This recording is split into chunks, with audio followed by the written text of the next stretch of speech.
3 nurses vanished without explanation during their overnight shift, leaving behind devastated families and a hospital staff desperate for answers. 6 months passed in silence until a city worker stumbled upon something lodged deep inside a drainage pipe. What he found would unravel the truth and change everything.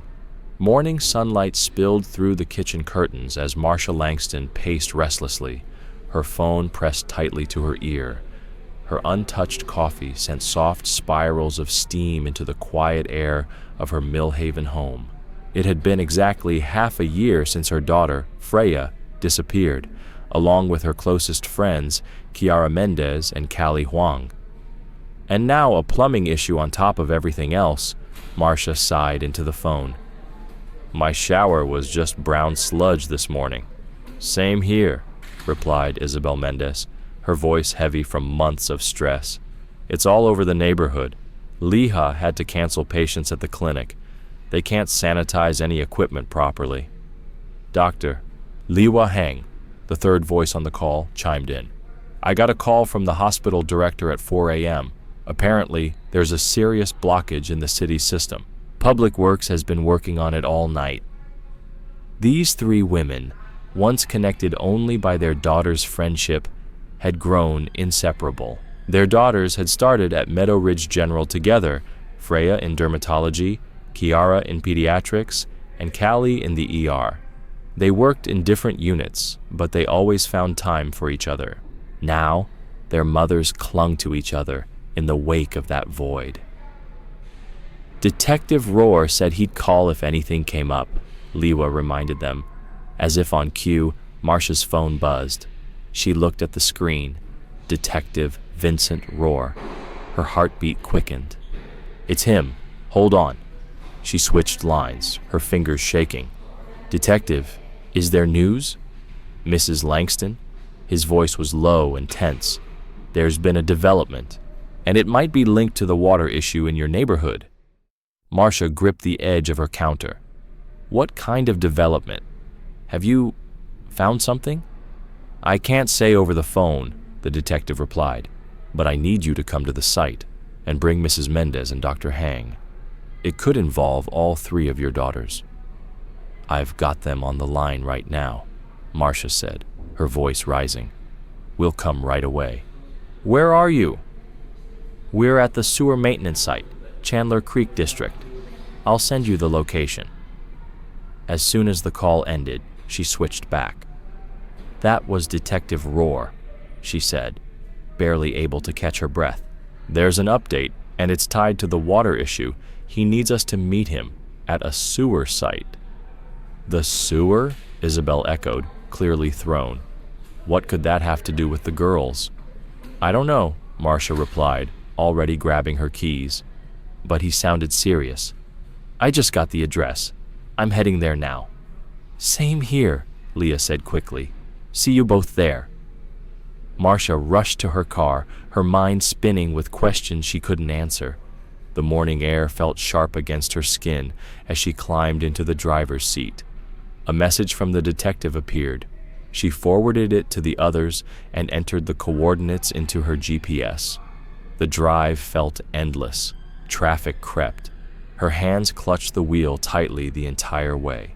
When she finally arrived at the Chandler Creek site, she saw police vehicles and a public works truck surrounding a freshly dug area. Yellow tape blocked off a wide section of ground where workers in utility uniforms stood gathered around a large metal pipe unearthed from the soil.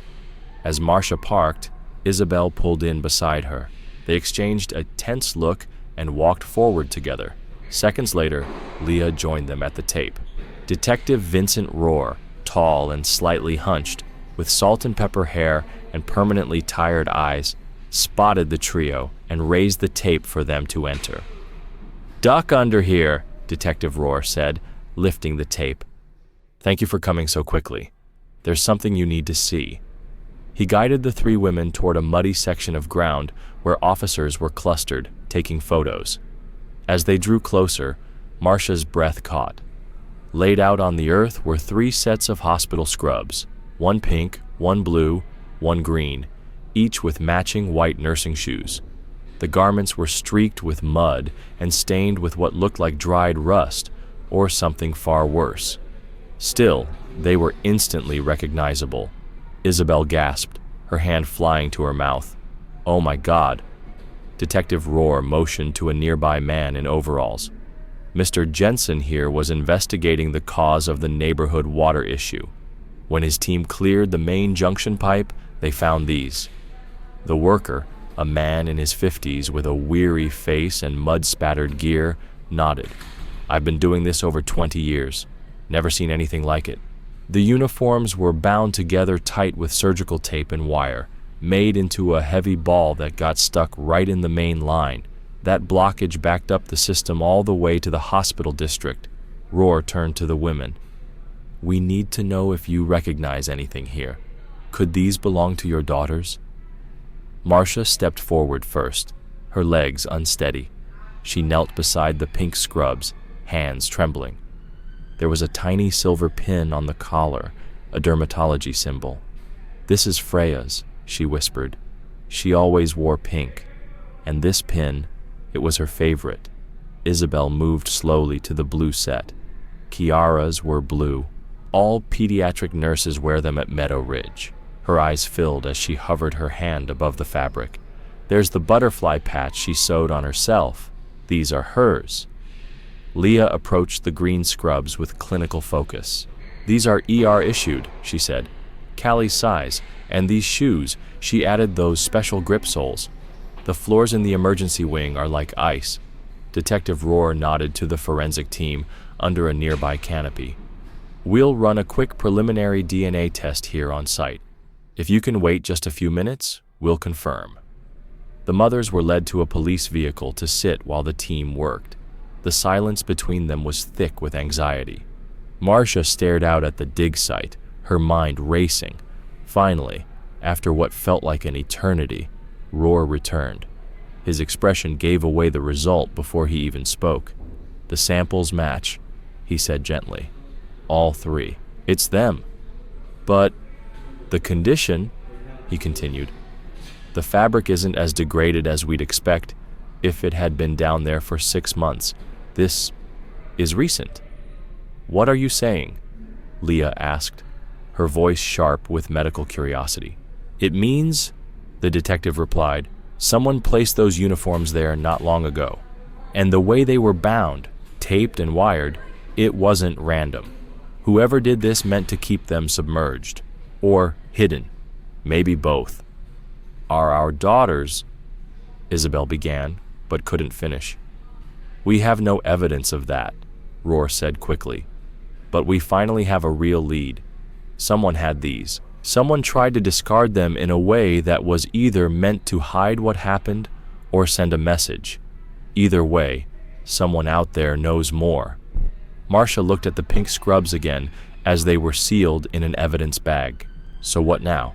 "Now," Rohr said with renewed focus, "we follow this lead, and we do it fast. If these were dumped recently, we might be able to track who did it." As the forensic team continued packing up, a sleek silver BMW pulled up along the site. A man in his early 40s stepped out, clearly rattled by the scene. He wore designer casual wear and a lightweight jacket, like he'd left in a hurry. "Dr. Velman," Rohr called out. Marcia instantly recognized him, Dr. Nathan Velman, the dermatologist and surgeon who once supervised Freya. He had attended the early search efforts, but faded from view as weeks turned to months. "I just got off my shift," he said, running a hand through his dark, precisely styled hair. "I was heading home and saw all the trucks. Is everything okay?" The detective explained briefly, pointing toward the evidence bags now being loaded into a van. Dr. Velman's brow furrowed. "I heard about the water issues at the hospital. Almost had to cancel 2 procedures." His eyes moved toward the uniforms. "Those are theirs?" Marcia met his gaze. "Yes, they are." "Carefully.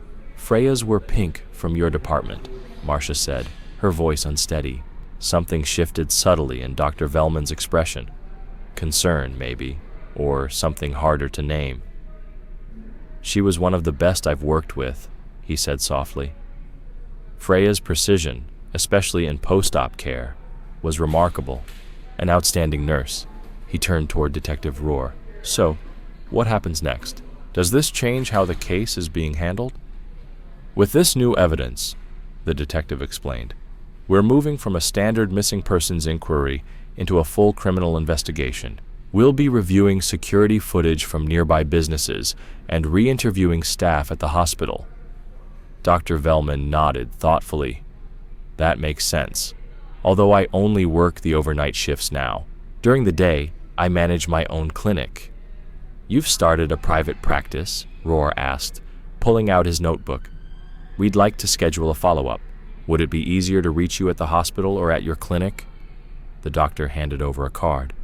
Either is fine. Just let me know. I have a packed schedule, but I'll make time. Just then, a news van pulled up near the scene. As reporters began unloading equipment, Dr. Velman's demeanor changed. He grew tense, checking his watch repeatedly. I really should be heading out, he said quickly, stepping back. I need rest before this afternoon's appointments. Please keep me informed if anything changes. Freya meant a great deal to me. Detective Rohr thanked him, turning to address the media. Dr. Velman slipped away toward his car, adjusting his coat as he walked. Marcia watched him closely. Something about his sudden urgency to leave, right as the cameras arrived, felt off. While Isabel and Leah stayed behind to prepare for interviews, Marcia hurried after him. Dr. Velman, wait. He turned, surprised to see her. Mrs. Langston, is something wrong? We haven't spoken in months, she said, searching his face. How have you been? Busy, he replied, hand resting on the car door. Launching the clinic's been demanding, but rewarding. Freya and I used to talk about it. She was excited about the idea of joining me once it was up and running. His smile was tinged with sadness. I haven't found anyone else with her level of skill. I didn't know you opened your own space, Marcia said. Congratulations. Thanks, he said, visibly relaxing. It's something I've wanted for years. I still do most surgeries at the hospital. My clinic doesn't have full equipment yet. Before Marcia could respond, Isabel and Leah walked over. Apparently, they had decided to avoid the press after all. Dr. Velman, Leah said with a polite nod, I've actually booked an appointment at your clinic later today. I've got a case that may require a specialist consult. Ah, Dr. Hang. Yes, he said, recognition flickering across his face. 2 p.m., correct? That's right, she confirmed. The doctor smiled, but Marcia noticed his fingers tapping rapidly against the car door. I really do need to rest, he said. It's been a long shift, and I've got a full afternoon ahead. I'll see you then, Dr. Hang. He nodded to them all and got into his car. As he pulled away, Marcia turned to Leah. Where's his clinic again? Maple Avenue, just off Oak Street, Leah answered, surprised by the question. It opened the same month our daughters went missing. Marcia blinked. I had no idea. With everything going on, Leah said gently, none of us noticed much outside this nightmare. Marcia nodded slowly, then glanced in the direction Velman had driven off. Did he seem off to you? Tired, maybe, Isabel said. Kiara looked the same way during night shifts in the NICU, totally drained. Maybe, Marcia murmured, still unconvinced. A reporter approached, and Marcia reluctantly agreed to speak. She kept it brief, expressing hope, faith in the investigation, and a plea for anyone with information to come forward. Afterward, Detective Rohr regrouped with the three mothers. We'll continue analyzing everything we recovered today. Lab teams and sewer specialists are on it now. This was a breakthrough, and we're going to find out who did this. With hearts heavy but their determination reignited, the women made their way to their cars. Marcia drove slowly through Millhaven, each street echoing with memory. She couldn't stop picturing Freya's scrubs, once a proud symbol of achievement, now sealed away as evidence. As she approached the main intersection, something caught her eye. On the corner stood a sleek, modern building. A new sign read, Manon Aesthetic Medicine. The parking lot was empty. The building looked peaceful, clean, almost too perfect. She gripped the wheel tighter, her eyes lingering on the building longer than she meant to. Something about it felt unfinished. Except for a single silver BMW, the clinic parking lot was empty. Marcia recognized the car immediately. Dr. Velman's. But hadn't he just said he was heading home to rest? She slowed as the traffic light turned red, eyes drawn to the building's front windows. The clinic appeared closed, but shadows moved inside. Despite the dim interior, she could just make out two figures. Dr. Velman was speaking with someone, a man she didn't recognize. Their conversation looked anything but calm. Velman's body language was tense. He gestured sharply, even reached toward the man's face, only to have his hand swatted away with force. The other man stood his ground, posture aggressive, like he was issuing a warning. Marcia sat frozen, watching it unfold like a scene in a silent film. A blaring horn behind her made her jump. She glanced at the light. It had turned green, and the car behind her clearly wasn't interested in her stakeout. Flustered, she pressed the gas and rolled through the intersection, glancing in her rearview mirror as the clinic faded from view. What was that about? She muttered. Back at the crime scene, Dr. Velman had been calm, if slightly guarded. But what had happened in just that short time to cause such visible agitation? Marcia drove another block before making a sudden decision. At the next safe opportunity, she performed a cautious U-turn and headed back toward the clinic. Logic told her it wasn't her business, but instinct told her not to dismiss it. After 6 months of painful silence, any unusual detail felt too important to ignore. As she approached the clinic again, she noticed something new. Another vehicle, a black motorcycle, pulling out of the lot. It was a high-end sports model. The rider sped off, turning onto a narrow side street just ahead. Dr. Velman's BMW followed moments later at a slower pace. At least he's okay, Marcia whispered, feeling mildly reassured that the situation hadn't turned physical. Still, as she followed the road, just by coincidence, she told herself, her curiosity stayed on high alert. She remembered where Dr. Velman lived. Years ago, after a major surgery had gone well, he'd hosted a celebration at his home for the surgical team. Freya had been invited. Marcia had dropped her off and later picked her up, and happened to witness a brief exchange between Freya and the doctor. A playful wink, a blush. Her daughter had been smitten, though she'd brushed it off at the time. Whatever that was, it had faded quickly, or so Marcia had assumed. Now, as she followed at a distance, she noticed something odd. Instead of turning into his neighborhood, Dr. Velman kept driving. Eventually, he pulled into the lot of Medical Supply Pro, a wholesaler for clinical equipment. Meanwhile, the motorcycle had vanished down a side road, a road that Marcia knew led to the edge of town. There was nothing much down there. A shuttered car wash, a few run-down buildings, and not much else. Marcia slowed. She stared down the empty street. What business would someone have out there? She wondered aloud. This is ridiculous, she told herself, gripping the steering wheel tightly. I'm not a detective. I'm just a mother who's tired of not knowing. She took a deep breath and continued on toward home, reminding herself to stay grounded. Still, something about the doctor's detour gnawed at her. Her route past Meadow Ridge General, the hospital where Freya had worked, laughed, and dedicated herself to helping others. Marcia's gaze lingered on its reflective windows.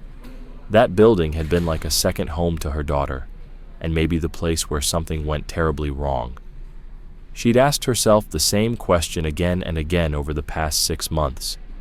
What happened inside those walls? Today, for the first time, they had something. A clue. Real evidence. Literally pulled from beneath the town. As she pulled into her driveway, the weight of the day settled in her chest. The discovery of the uniform stirred a mix of hope and dread. Hope that answers might finally be within reach. Dread over what those answers might reveal. The familiar scent of fresh coffee filled her kitchen as she waited for the pot to finish brewing. After everything that had unfolded, she needed a moment to reset. She poured herself a mug and sat down at her computer. First, she opened Messenger, hoping to see a message from Isabel or Leah. Nothing yet. They were probably just as emotionally drained as she was. Needing any sort of update, she refreshed her email and scanned the inbox. And that's when she saw it. A new email appeared in Marcia's inbox. Her heart jumped as she clicked it open. Mrs. Langston, I wanted to share a key development. Our forensic team recovered partial fingerprints from the steel wire used to bind the nurses' uniforms. The prints have been matched to Marcus Deeks, a known gang affiliate with a previous conviction for armed robbery at a local convenience store 3 years ago. He currently has several outstanding warrants. We're treating him as our primary person of interest and are preparing to investigate his last known address. I'll keep you updated. Detective Vincent Rohr. Marcia read the email twice, her coffee now cold and forgotten beside her. For the first time in 6 months, she had a name. Someone linked to her daughter's disappearance. Curious, she opened her browser and searched Marcus Deeks Mill, Haven. The results loaded quickly. One headline stood out: Armed robbery suspect apprehended after hostage standoff. She clicked. A mugshot filled the screen. A man in his 30s, tattoos crawling up his neck and face, stared coldly into the camera. His expression was defiant, even proud. Marcia studied the photo, racking her memory. Had she seen this man before? Her thoughts flashed back to that strange scene earlier, the man arguing with Dr. Velman outside the clinic. She hadn't seen the stranger's face clearly, and she didn't recall any visible tattoos. Still, was it possible?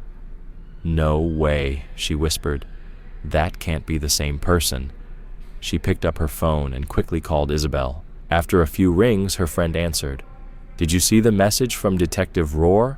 Marcia asked without any preamble. Yes, Isabel said, her voice tight. This Marcus Deeks guy. I've been thinking about something Kiara told me not long before she went missing. What is it? She said she felt like she was being watched. She kept catching glimpses of a man with tattoos around the hospital, near her apartment. It shook her up so badly she started staying at Callie's place instead. Marcia felt her stomach tighten. Freya never mentioned anything like that to me. Did you tell the police? Right after they disappeared, but without a description or physical evidence, there wasn't much they could do. Did Kiara ever say where she saw him specifically? There was a pause as Isabel tried to recall. I think she mentioned Pine Street, near that old car wash. She said he was hanging around there a few times when she was driving to work. Marcia went still. That was the same street she'd seen the motorcycle disappear onto, the one the man had used to leave after the confrontation with Dr. Velman. Isabel, I saw something this morning, she said, and carefully walked her friend through what had happened outside the clinic, the unexpected argument, the bike, the direction it had gone. So you're saying that the street Kiara mentioned is the same one you saw this man on today? Exactly. You really think there's a connection? Isabel asked, hesitant. Dr. Velman's a respected surgeon. Why would he have anything to do with someone like Marcus Deeks? I don't know, Marcia admitted. Maybe it's nothing, but the timing doesn't sit right with me. He said he was going home to rest, and not even 20 minutes later he's in a heated conversation outside his clinic. And now this name connected to the wire that bound the uniforms. Maybe you should tell Detective Rohr what you saw. I will, Marcia said, but not yet. I want to be sure I'm not seeing patterns that aren't really there. Oh, and did you know Leah has an appointment with Dr. Velman this afternoon? Yes, she told me. Something about a patient referral. I think I'll go with her, Marcia said, a bit more firmly than she intended. just to see the clinic for myself. Isabel hesitated. You're starting to sound suspicious. I'm not accusing anyone, Marcia replied, but something's been bothering me ever since he showed up at that dig site this morning. Something just feels wrong. A long pause. I trust your instincts, Marcia, Isabel said finally. You've always been better at reading people than I am. Just be careful not to let hope turn into paranoia. We want answers, but we need the right ones. I know, Marcia sighed. And maybe this all means nothing. But after 6 months of nothing at all, even the smallest thread feels worth pulling. I get it. Just keep me posted, okay? I think I need a break from this today. It's been a lot. After ending the call, Marcia dialed Leah. When she answered, Marcia quickly relayed the email. Isabel's memory of the tattooed man and her own suspicion about what she had seen earlier. A man with tattoos? Leah said thoughtfully. That's strange. Callie never mentioned anything like that to me. She wouldn't have wanted to worry me, Marcia said quietly. Freya was always so independent. Leah, about your appointment with Dr. Velman this afternoon. Would you mind if I came with you? She asked. Of course not, Leah replied. Honestly, I'm not sure I feel up to driving after everything that's happened. It might be nice to go together. I'll wait in the lobby while you're with him, Marcia said. Then maybe we can talk afterward about what's been going on. There was a pause. Leah, did Dr. Velman seem off to you this morning? At the dig site? Leah took a moment before responding. Marcia, physicians take their oaths seriously. Someone with his career and background wouldn't risk it all doing something reckless. He probably just looked exhausted from his night shift, and the man you saw could have been a difficult patient. That's not uncommon. You're probably right, Marcia said, though doubt still lingered in her tone. What time is your appointment? 2 o'clock. I'll pick you up, Marcia said, then added softly, let's try not to worry. Detective Rohr has a lead now. Let's let him do his job. After hanging up, Marcia sank back into her chair, scrolling through old photos of Freya on her phone, images that now felt like precious fragments of another life. Freya smiling in her pink scrubs, standing proudly alongside Kiara and Callie on their graduation day. The three of them were glowing, full of ambition, so ready to take on the world at Meadow Ridge. She paused at one picture from a hospital fundraiser nearly a year ago. In the background, just slightly blurred but unmistakable, was Dr. Velman. He wasn't smiling. He was watching the girls, watching them. The expression on his face was hard to read. Had he always been watching? Hours passed slowly. Marcia tried digging deeper into anything she could find about Marcus Deeks. Most of it led to the same few articles. Mentions of a criminal record, nothing recent. She'd been spiraling through a loop of speculation when her phone alarm went off, jolting her out of it. She grabbed her keys and purse and headed for the door. It was time. The drive to Leah's house was brief. Her friend was already outside waiting, looking slightly pale but composed. Any updates from Detective Rohr? Leah asked as she buckled her seatbelt. Nothing yet, Marcia replied, pulling away from the curb. You talked to Isabel? Just briefly. She's staying in today. Said she needed to rest. Leah adjusted the strap of her bag. This appointment, it's for a patient with severe facial scarring. Burn injury. I've been trying to find the right specialist, and Dr. Velman has an excellent track record with reconstructive work. I understand, Marcia said, weaving through early afternoon traffic. I know professional life has to go on, even through all this. They arrived early, 15 minutes before the scheduled time. The clinic looked different now. More cars in the lot, activity inside. The building was sleek and modern, its design understated but clearly expensive.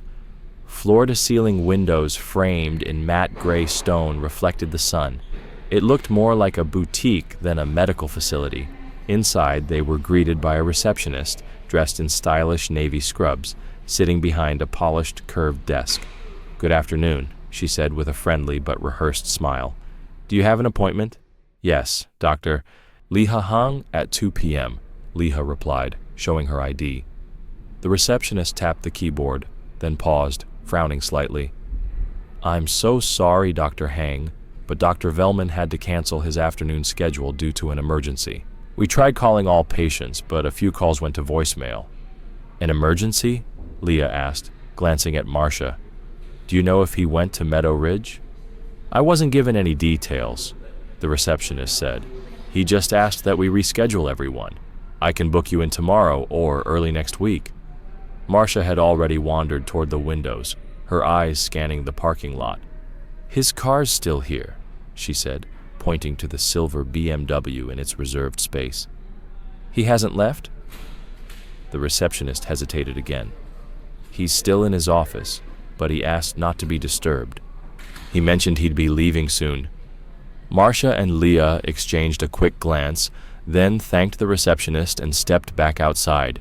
As they walked across the lot toward Marcia's car, they passed by Velman's BMW. Marcia slowed, something catching her eye. She leaned closer to the window. Inside the back seat, nearly hidden under a dark blanket, was a bundle of equipment, an oxygen tank, medical monitors, and, most notably, a folded portable stretcher. "Liha, look at this," Marcia whispered, gesturing toward the rear seat. "Why would he have all this gear in his personal car? Doesn't a clinic like this have a transport service?" Leah leaned in, examining it carefully. "That's not normal," she admitted. "Most practices have designated transport or equipment rooms. A personal car is not exactly the right place for something like a stretcher." "Exactly," Marcia said, backing away as another patient pulled into a nearby space. First that argument this morning, now the canceled appointments. But he's still here. And this gear in the back of his car. "Marcia," Leah interrupted, placing a hand gently on her friend's arm. "I think you might be reading too much into all of this." "Put yourself in his shoes," Leah said gently. "He's a busy physician, juggling hospital shifts and a private practice. There might be a perfectly reasonable explanation." Marcia nodded faintly as they got into her car, but instead of starting the engine, she stared silently at the clinic's glass facade. "Should we wait? See where he's going?" she murmured. Leah's eyes widened. "Marcia, that's borderline stalking. Let's just go to Isabel's. It's better we stick together right now than sit here overthinking everything." After a pause, Marcia gave a slow nod. "You're right. I don't know why this is getting under my skin so much." She started the car and eased up to the traffic light.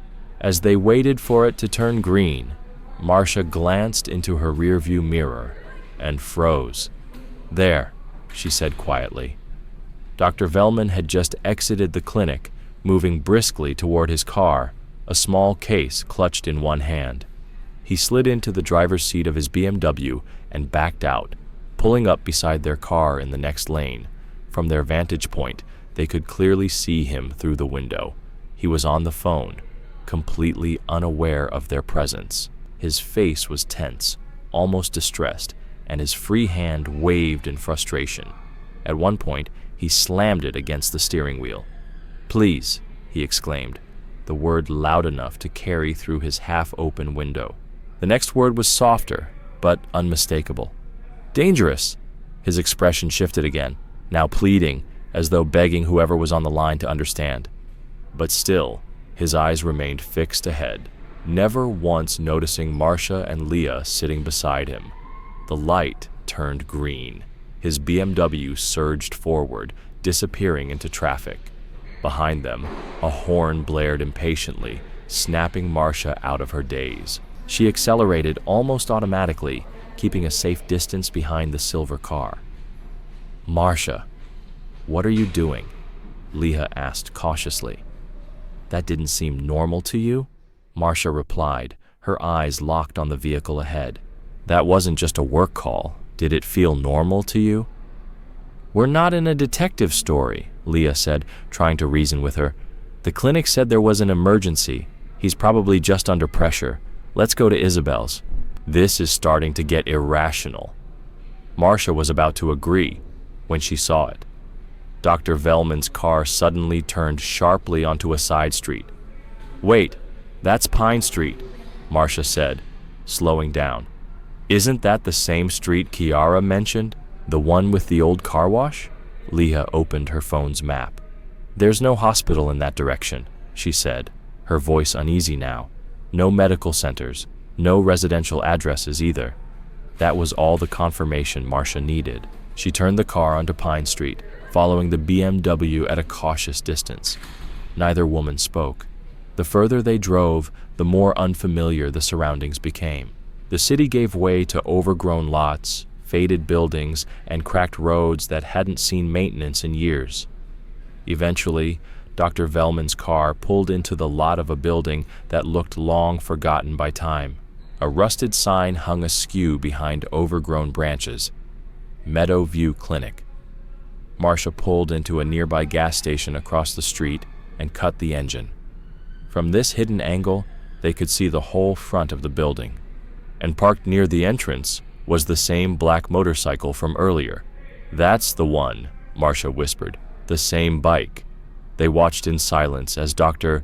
Velman opened his trunk and began hauling equipment from the car. An oxygen tank, what looked like monitors, and bags of medical supplies. He made repeated trips into the building, which looked abandoned. The windows were fogged with grime. Shutters were missing. Parts of the wall had peeled away entirely. Leah stared. Why would anyone perform a medical procedure in a place like that? And who's the patient? Marcia added. Then her eyes narrowed. What if it's that man, the one with the motorcycle this morning? Leah didn't respond. She had already pulled out her phone. "I'm calling Detective Rohr. This is not normal." As Leah spoke to the detective, Marcia began recording. She focused her phone's camera on the doctor moving equipment into the shadowy building. Then she sent the video, along with their location, to Detective Rohr and to Isabel. Isabel's reply was instant. "What kind of motorcycle is that?" Kiara mentioned a distinctive one following her. Marcia quickly searched online and found the make, a rare model with a sharp tail design and matte black body. She sent a photo. "That's it," Isabel replied. "That's the exact bike." Kiara described it in detail. "I didn't know what to think at the time." Leah ended her call and turned to Marcia. "Detective Rohr is dispatching units now. He told us to stay in the car. Under no circumstances are we to approach." "Did he sound like he believed you?" Marcia asked. "He didn't hesitate," Leah said. "Actually, he sounded like he'd already been watching for something like this." They settled in to wait. From across the street, they could see movement through the half-open door of the clinic. Another trip to the car. More gear. The minutes crawled by like hours. Marcia's hands were clenched around the steering wheel. And then, far off in the distance, they heard it. The wail of sirens, slicing through the still afternoon air. Marcia and Leah exchanged a glance. Relief, tension, anticipation. 3 police cruisers rounded the bend, their lights flashing in unison. The police vehicles rolled into position around the abandoned clinic with practiced precision.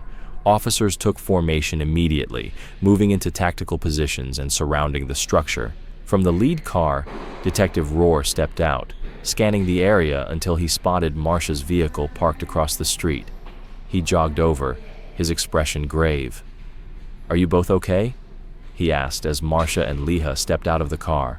"We're fine," Marcia assured him. "We followed Dr. Velman here and called as soon as we realized something was off." "You did the right thing," he said, glancing back toward the clinic. "After we found those uniforms, we reviewed hospital access records. There were serious inconsistencies tied to Dr. Velman. Entry to restricted areas, times he wasn't scheduled to be on site." "You were investigating him this whole time?" Leah asked, stunned. "We had to be discreet," Detective Rohr replied. "He's a respected figure in this community. We couldn't make accusations without proof." A sudden commotion pulled their attention back to the scene. Officers now flanked the entrance with weapons drawn. Over a loudspeaker, commands echoed through the air. "Come out with your hands visible!" "Stay here," Rohr instructed firmly. "This is now an active operation." He turned and sprinted back toward his team. Marcia and Leah watched from across the street, hearts pounding. Then the clinic door opened. Dr. Nathan Velman stepped out first, hands raised. Gone was the polished, confident surgeon. His shirt was wrinkled, his hair disheveled, and his face a mix of exhaustion, defiance, and resignation. Behind him came another man, taller, heavier set, with faded markings across his hands and jawline. Even at a distance, the scars from attempted tattoo removal were visible. "Marcus Deeks," Marcia whispered. Officers swiftly separated the two men, restraining them and guiding them to separate cruisers. Detective Rohr approached Dr. Velman, speaking with urgency before the doctor was loaded into a police vehicle. And then something neither woman expected happened. More officers emerged from the building, this time with medical staff at their side. And between them were three frail young women. Their movements were slow, their frames emaciated, but they were upright. They were breathing, alive. Marcia's breath hitched. Her eyes flooded with tears. "It's them," she gasped, gripping Leah's arm. "Oh my God, it's them." Without thinking, both women ran across the street, ignoring the officer who tried to stop them. Freya, Kiara, Callie. They were being carefully transferred onto stretchers, their eyes sunken, skin pale, clothes loose from months of deprivation. But they were there, real, alive. "Freya!" Marcia cried, reaching for her daughter's hand. Freya blinked slowly, her gaze searching. Her lips moved. "Mom," she rasped, her voice dry and cracked from disuse. A paramedic gently stepped in. "Ma'am, we have to get them to the hospital right away. They're extremely dehydrated and malnourished." Detective Rohr was suddenly beside them. "They're alive, Mrs. Langston, all three of them. We're transporting them to Meadow Ridge General now." "But how did you find them so fast?" Leah asked, her face streaked with tears as she watched her daughter being lifted into an ambulance. "Once we breached the building, we found them almost immediately," Rohr explained. "They were being held in what used to be the isolation wing, hidden but accessible." He knew what he was doing. Marcia's hands trembled as she pulled out her phone. She dialed Isabel. "They're alive," she said, her voice shaking. "They found them. We're at the old Meadowview Clinic, but they're being taken to Meadow Ridge. Meet us there." On the other end, Isabel's joyful scream was so loud, even Rohr turned and gave a nod of understanding. "You can follow the ambulances. I'll meet you at the hospital once the scene is secure," he said. As forensic teams arrived to begin processing the building, Marcia and Leah returned to the car. Marcia's hands were still trembling as she started the engine and followed the flashing lights ahead. Leah called Isabel again during the drive. "They arrested Dr. Velman and someone else. Rohr thinks the second man is Marcus Deeks," she explained. "And the girls, they were inside. They're hurt, but they're alive, Isabel." The road to the hospital felt surreal, both impossibly long and somehow too fast. After 6 months of agony, of waking up every day without answers, without knowing if their daughters were safe, Marcia was now driving toward hope. When they arrived at Meadow Ridge General, the emergency entrance was already in motion. Ambulances pulled into the bay. Nurses and physicians rushed out, transferring Freya, Kiara, and Callie onto waiting gurneys. Marcia and Leah were directed to a private family waiting area, told the girls would be stabilized and evaluated immediately. And as they sat side by side, surrounded by antiseptic walls and fluorescent lights, they held one truth in their hearts. The nightmare hadn't ended, but the silence had. Isabel arrived minutes later, breathless and wide-eyed.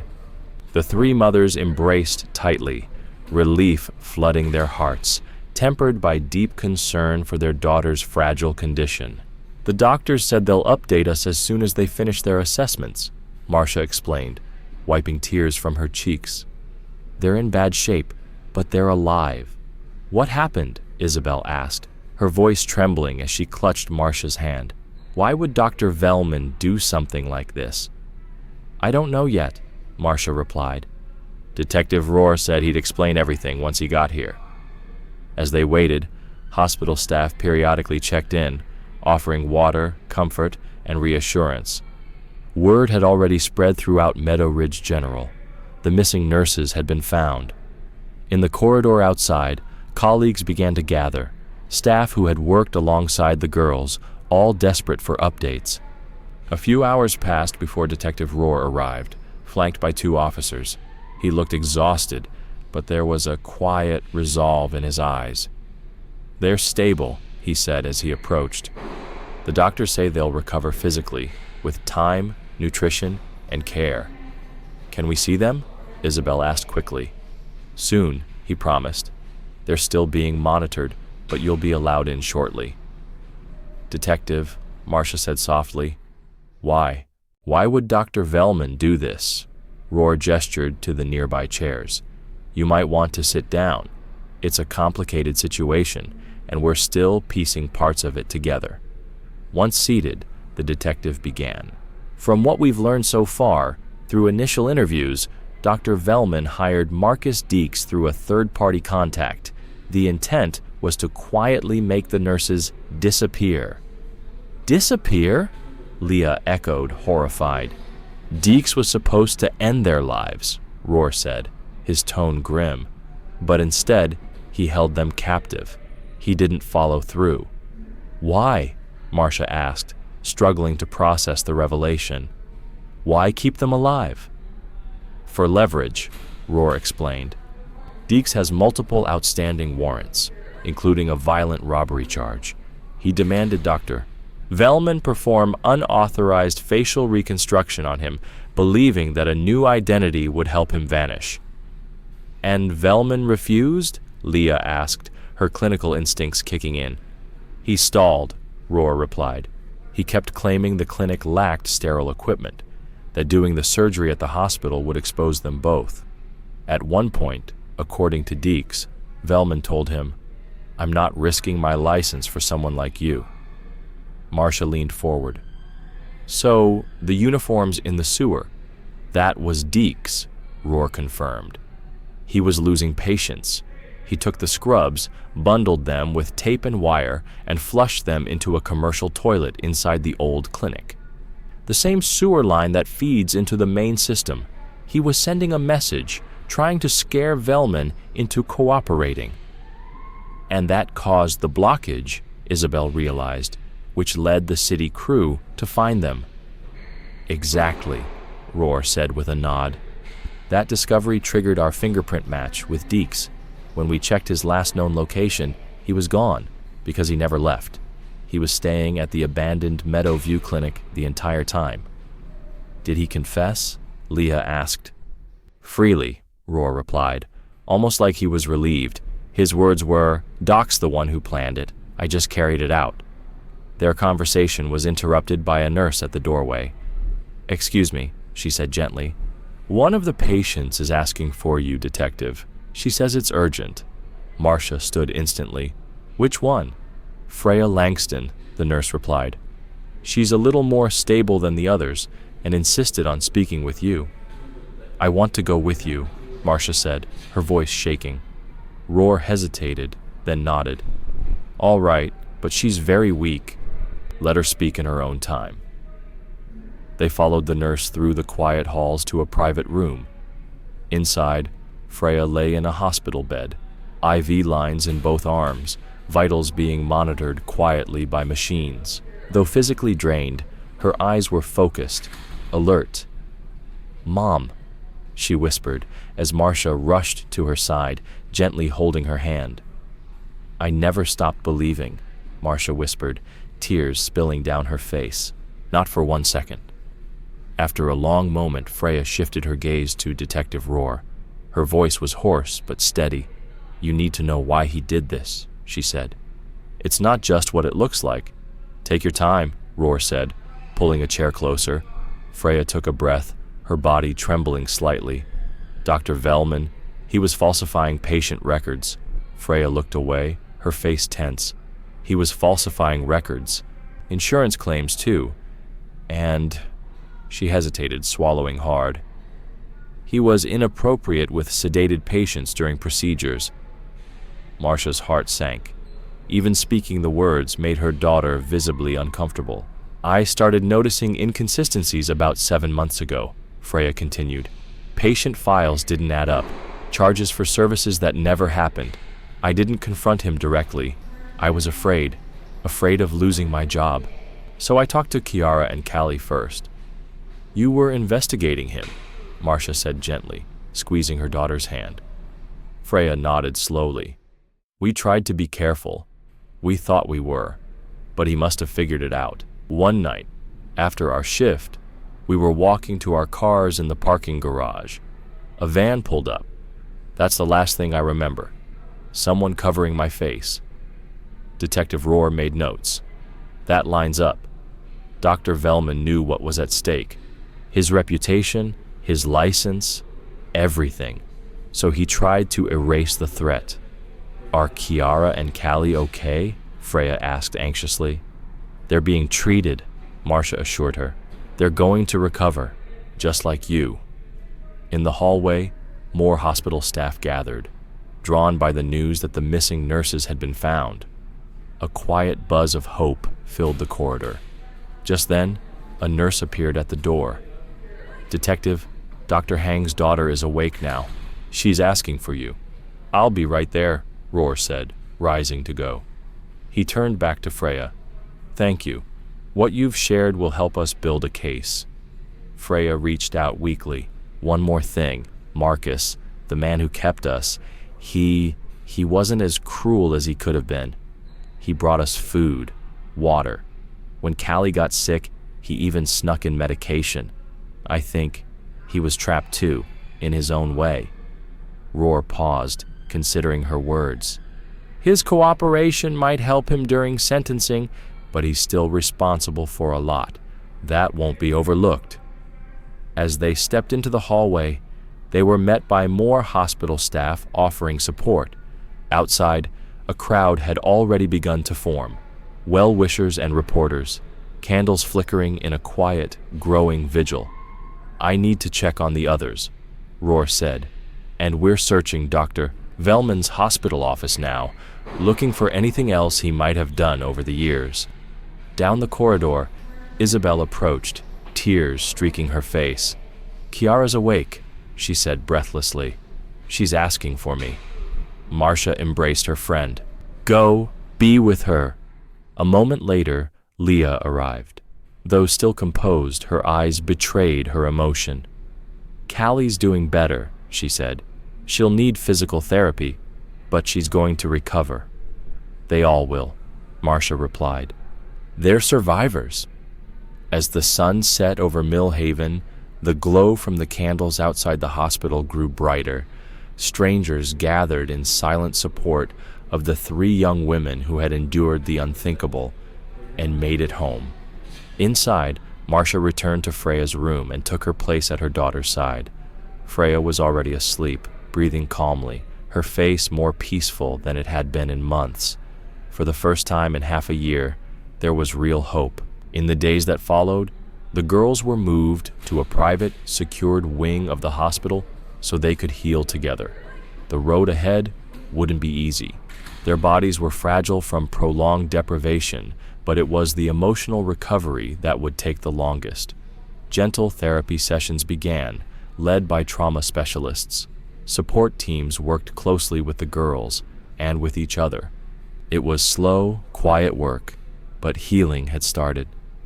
1 week later, Marcia arrived to find Freya sitting in a wheelchair by the window, a blanket wrapped around her legs, color returning to her cheeks. "Mom," she said with a tired but genuine smile. "Isabel and Leah are here too. We're meeting in Callie's room." Marcia helped guide her daughter down the hallway, where the other mothers and their daughters waited. The reunion was emotional but filled with cautious optimism. They had survived together, and now they would recover together. "The doctor said I can probably go home in another week," Kiara said, her voice steadier. "With home visits from nurses and a whole table of supplements," she added with a grin. Callie nodded. "Our muscle loss is severe, but manageable. Nutritional rehab and mobility therapy will be key." Their resilience was already shining through. A knock came at the door. Detective Rohr stepped in, his tone respectful. "Ladies, I hope I'm not interrupting." "Not at all," Leah said, offering a warm smile. "We were just talking about what comes next." "I have some updates I thought you'd want to hear," Detective Rohr said as he took the seat Marcia offered. "Dr. Velman has been formally charged with multiple felonies," he continued. "Kidnapping, conspiracy to commit homicide, insurance fraud, and numerous counts of medical misconduct." "What about Marcus Deeks?" Freya asked quietly. "He's cooperating fully," the detective replied. "In exchange for his testimony against Dr. Velman, the prosecution is considering reduced charges. He'll still serve time, but his role in keeping you alive and ultimately triggering the investigation by disposing of the uniforms will be taken into account." "Why didn't Velman just fire us?" Callie asked. "Why go to those lengths?" Rohr's expression darkened. According to his statement, it wasn't just about the insurance fraud. His private practice was drowning in debt. He'd taken out massive loans to start it and was using falsified claims to keep the doors open.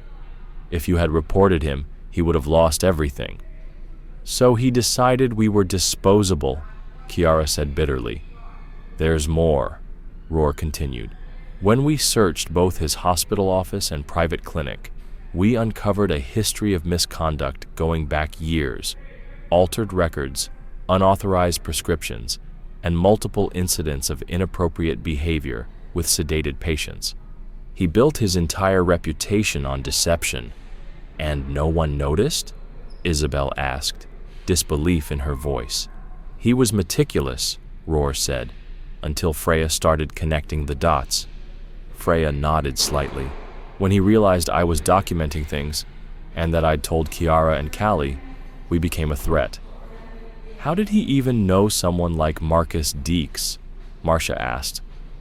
"Through a former patient with criminal ties," Rohr explained. "Deeks was desperate for facial reconstruction to escape outstanding warrants. Velman promised him a new identity in exchange for silencing you. But after the job was done, Velman kept delaying the surgery. He had no intention of going through with it." The room went quiet as a nurse entered to check IVs and vitals. When she left, Freya spoke again. "I remember the last day," she said softly. "I was reviewing patient records and saw duplicate charges for procedures that hadn't happened. I mentioned it, and he brushed it off. Said it was just a filing error, but the way he looked at me, I knew something was off." "You couldn't have known what he was capable of," Marcia said gently. "None of us could." Later that afternoon, as visiting hours neared their end, Freya asked Marcia to stay a moment longer. "I thought about you constantly," she whispered, eyes welling with tears. "On the worst days, when I thought we wouldn't make it, I kept picturing you, waiting for me, and that helped me survive." Marcia carefully embraced her.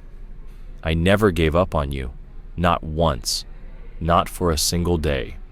Outside the room, Isabel and Leah waited. Their emotions were just beneath the surface, relief, grief, and love all tangled together. Together, the three women had endured every moment of the past 6 months, and now they stood as one again. "The hospital offered their jobs back," Leah shared, "whenever they're ready." "Do you think they'll return?" Marcia asked, glancing through the room window. "I don't know," Isabel admitted. "But whatever they decide, we'll be there." As they made their way down the corridor, They passed the department where Freya had once worked beside Dr. Velman. The atmosphere was hushed, the staff visibly shaken by the scandal. No one could have imagined the trusted surgeon hiding such darkness behind his credentials. Outside, the sun cast golden shadows across the hospital lawn. Media vans still lingered, though the frenzy had faded. The story had shifted from a mystery to a reckoning. The three mothers paused. "I keep thinking how close we came to never finding them," Marcia said quietly.